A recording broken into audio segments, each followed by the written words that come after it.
Hey, all Scott here. If you're like me, you need coffee. Lots of it. And you probably prefer it tastes good, too. Well, let me tell you about Darren's Coffee Company at darrenscoffee.com. Darren Marion is a natural entrepreneur who decided to leave his corporate job and strike out on his own, making great coffee. And Darren's Coffee is now delivering right to your door. Darren gets his beans direct from farmers around the world. All specialty, premium grade with no filler. Hey, the man just wants everyone to have a chance to taste this great coffee. Darren's Coffee. Order now at darrenscoffee.com. Use promo code Scott and save $2. darrenscoffee.com. All right, you guys, welcome back. I'm Scott Horton. Our next guest is Marcy Wheeler. EmptyWheel.net is the name of her blog. That's how you get there, too, you know. Your address bar, EmptyWheel.net. And she's got a couple other good writers that join in and write on her great blog as well. And you can follow her on Twitter at EmptyWheel as well. Welcome back to the show. Marcy, how are you doing? Hey, Scott, how are you? I'm doing really good. Oh, I better turn up your volume a little bit here.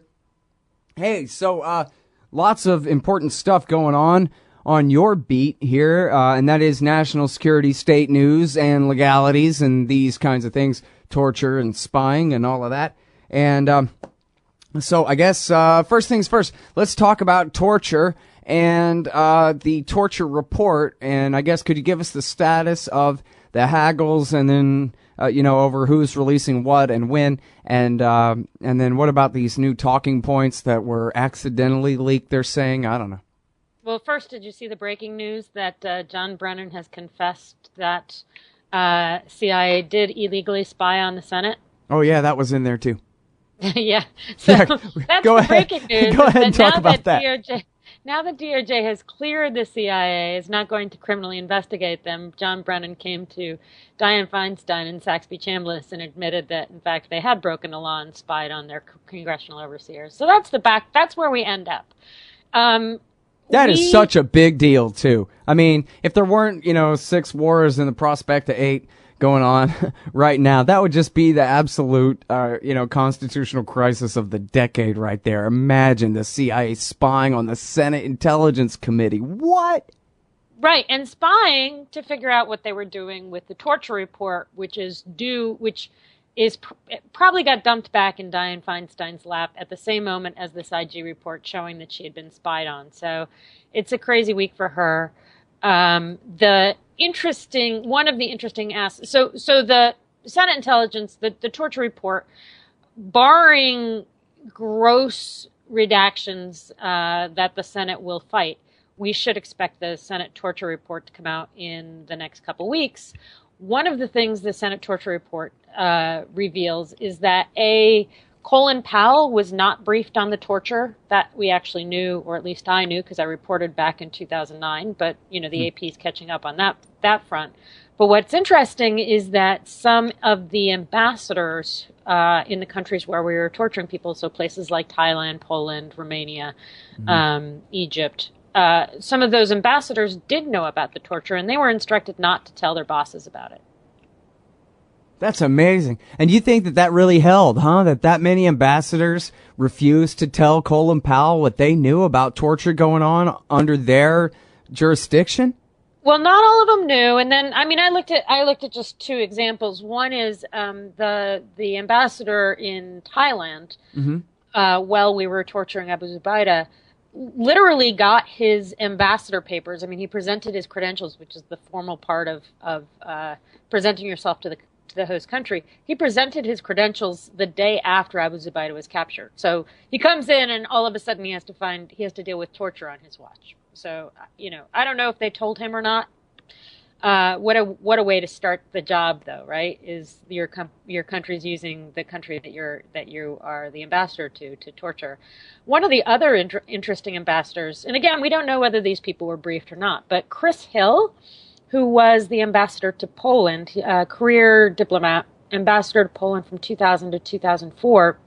So during the time when Khalid Sheikh Mohammed was being waterboarded there, and Abu Zubaydah was there, and Abdal Rashim al-Nashiri and several other people were all there in Poland. And what's interesting about that is Chris Hill went on to have a really poor relationship with Dick Cheney. He subsequently got moved to to South Korea, and was really involved in the six-party talks with North Korea. And Dick Cheney did not like him. And then he subsequently went on to be ambassador to Iraq. And, I'm sort of intrigued that Dick Cheney, he took him on, probably spied on him, really did not like Chris Hill. And I'm really curious whether Hill got briefed about the torture going on in Poland. So interesting questions there. And the other interesting part of that is that basically AP got this story because the White House accidentally, they say, sent the State Department's talking points about the torture report to an AP journalist, which is interesting because the talking points are kind of crazy themselves. It's the State Department trying to put a good spin on the Senate kind of confirming that we tortured and we were out of control and CIA was lying to its overseers. Hey, there's a theme to this discussion, isn't there? And they basically, their argument is it worked. Like our democratic system worked because nobody was held responsible for torture, and now 12 years after it started, it's finally becoming public. Right. Yeah. In fact, our system works so well, we quit torturing even without accountability of any kind. See? Right. Yeah. It's great. And ask some of the detainees at Gitmo whether that's actually true. But, right. Yeah. In Bagram and in Somalia. Right. So the State Department wants this to be a democracy success story, which I'm a little bit skeptical about. But whatever, they've got to say what they've got to say. Yeah. Yeah. It really is incredible there. So now, and the best we're ever going to get here, unless somebody uploads it to WikiLeaks or something like that, is just the summary of the report. And at that point, the summary is redacted by the Senate, the CIA, and the White House. Anybody else? Senate, CIA, White House. I'm betting that Poland and the UK got a shot at the content that pertains to them because they're pretty squeamish about this report. Yeah. So, right, other countries. But, and now, I'm sorry, to go back a second to the Colin Powell question there. You linked to this article. I'm sorry, I actually only hovered over the link, but I'm pretty sure it was that ABC article about they choreographed the torture of Katani down there at Guantanamo Bay, and the whole cabinet was there, right? Yeah. Well, so there were a bunch of stories in 2009 that tried to place Colin Powell at the scene of the crime. And even then, that's one of the reasons why I was pretty sure that we knew Colin Powell hadn't been briefed. There's a narrative that came from the Senate Intelligence Committee back in 2009 that actually was the initial beginnings of this torture report. It was done under Jay Rockefeller. And that showed that Colin Powell was not fully briefed on all the torture techniques until September 16th, 2003. So you're talking a year and a half after even CIA, I think, now admits they started torturing. After a year and a half after we got Abu Zubaydah. They were already torturing with Egypt doing the torture for us. But so basically what happened is the State Department in January of 2002 balked and said, you have to abide by the Geneva Conventions. And the Bush administration's response to that, and I think I strongly suspect that the torture report is going to confirm this, the Bush administration's response to that was just to make sure that nobody at State learned about the extent and the techniques that we were doing, the kinds of tortures that we were doing. So, they had to bypass Colin Powell and the rest of the State Department to be able to do this. Mm-hmm. Have you talked with Lawrence Wilkerson about this at all? I haven't. No. Huh. Well, maybe I should get him on the show tomorrow. I've talked to him about torture. Yeah, you should, actually. Yeah, it's been a while since I've spoken with him about this, but I know, he told me years ago, it got headlines more recently, but he told me years ago he'd be happy to go in front of a grand jury and testify against Dick Cheney for this torture stuff, and he knew all about it, and I'm trying to remember now his narrative about when he first became hip to these truths. Well, and remember that there quick. Really good allegations that we tortured to get evidence for Iraq. And that's where we're going to pick up this conversation on the other side of this commercial break. Thank you, Marcy, for saying so. A very important point. Marcy Wheeler, the great Marcy Wheeler, Empty Wheel online, emptywheel.net. and at Empty Wheel on Twitter. Give us just a sec here, y'all. Hey, all, Scott Horton here for The Future Freedom, the monthly journal of the Future Freedom Foundation. As you may already be aware, Jacob Hornberger, Sheldon Richman, and James Bovard are awesome. They're also in every issue of The Future Freedom, and they're joined by others of the best of the libertarian movement. People like Anthony Gregory, Wendy McElroy, Lawrence Vance, Joe Stromberg, and many more. Even me. Sign up for The Future Freedom at fff.org/subscribe. It's just $25 a year for the print edition, $15 to read it online. That's The Future Freedom, edited by Sheldon Richman at fff.org/subscribe. And tell me you heard it here. All right. Surreal. On CNN right now, they're interviewing an American who's going to join up the service. The Israeli Defense Forces, that is. All right. Good times. Is that legal? Oh, there's no law. Okay, good deal. Amazing. Now, speaking of there not being a law, it was rumored before, although I guess it was just PR, that torture was against the law in America and that the law in America applied to government officials too. And now, of course, we have the ultimate example of that just not being the case at all with the torture regime we're talking about here. And right as we were interrupted by the break there, Marcy, we're just beginning to get into the primary question on the lips of every CIA torturer, and that was, tell me about Saddam.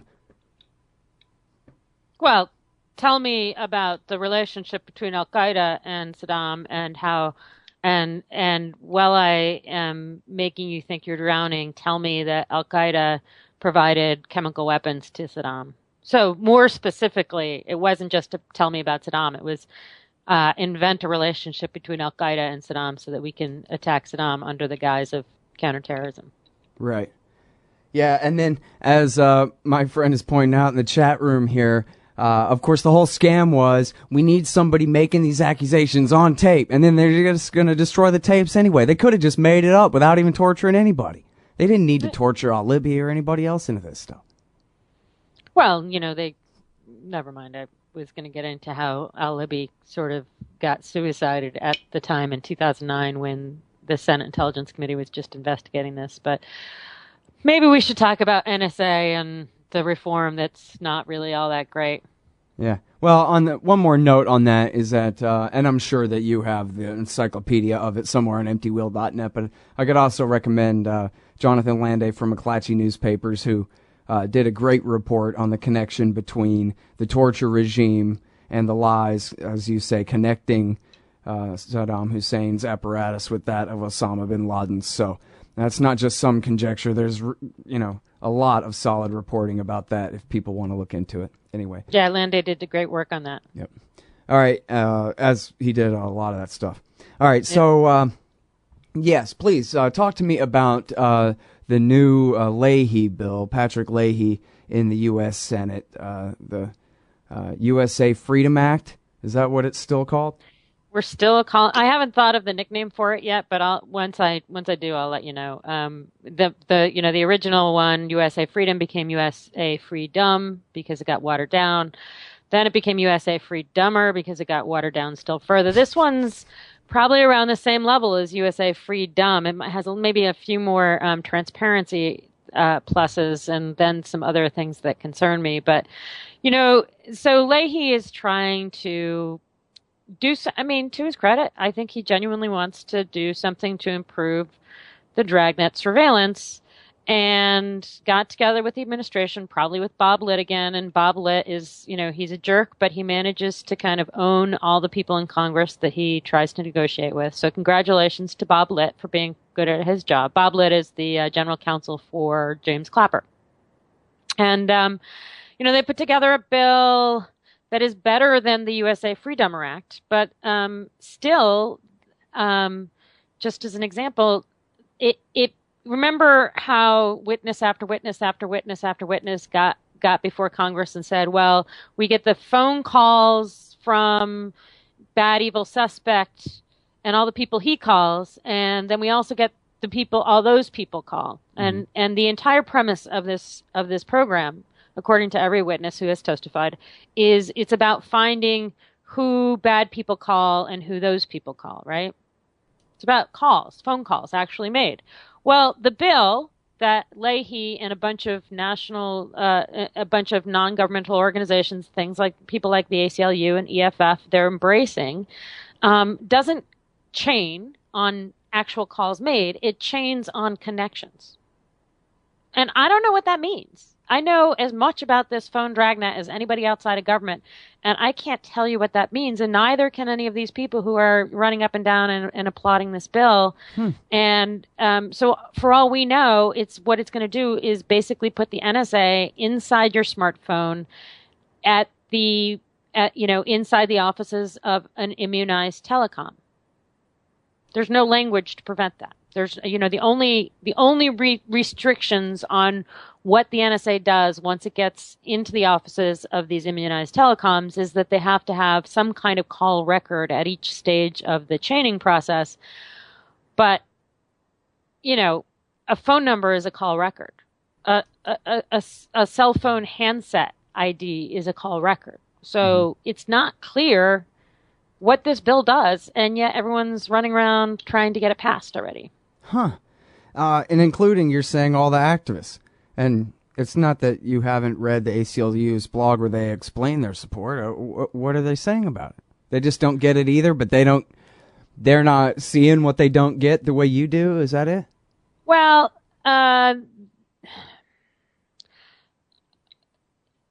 there's this kind of weird trauma in the surveillance, the anti-surveillance community, wherein every time we get to a deadline, so the 2012 deadline for Vice Amendments Act, the 2011 deadline for USA Freedom, 2010 USA Freedom, 2009 USA Freedom, every time we get to one of these deadlines, the administration runs around screaming, and then we don't make any improvements.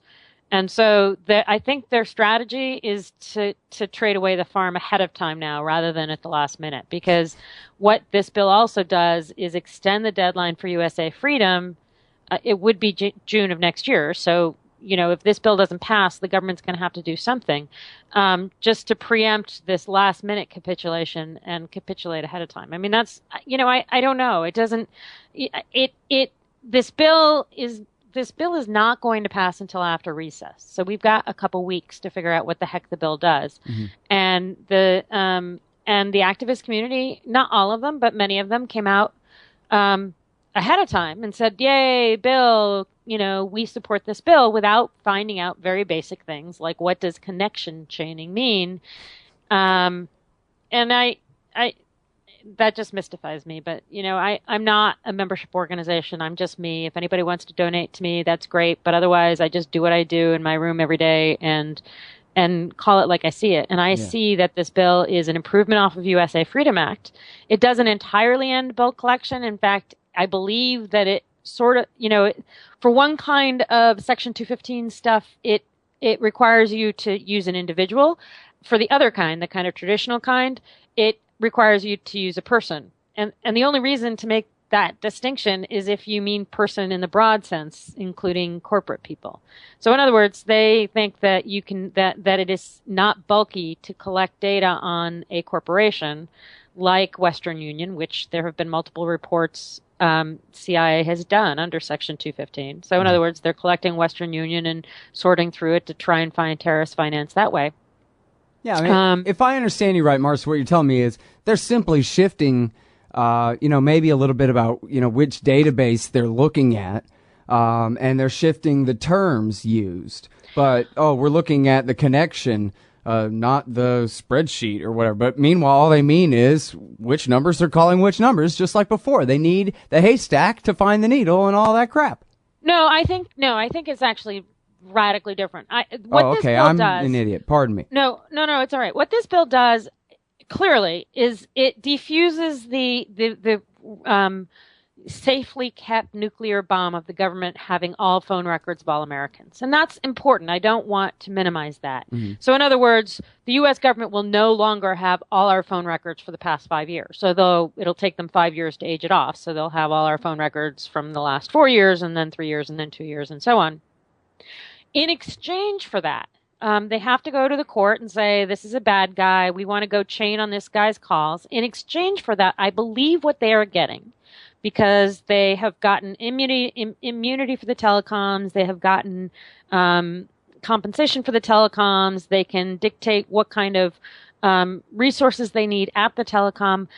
I strongly suspect, and nobody knows the answer to this who can speak about it, but I strongly suspect that in exchange for that, they are going inside people's smartphones at the telecom. So that's fine if you don't know anybody who is a terrorist suspect or who could be deemed a terrorist suspect.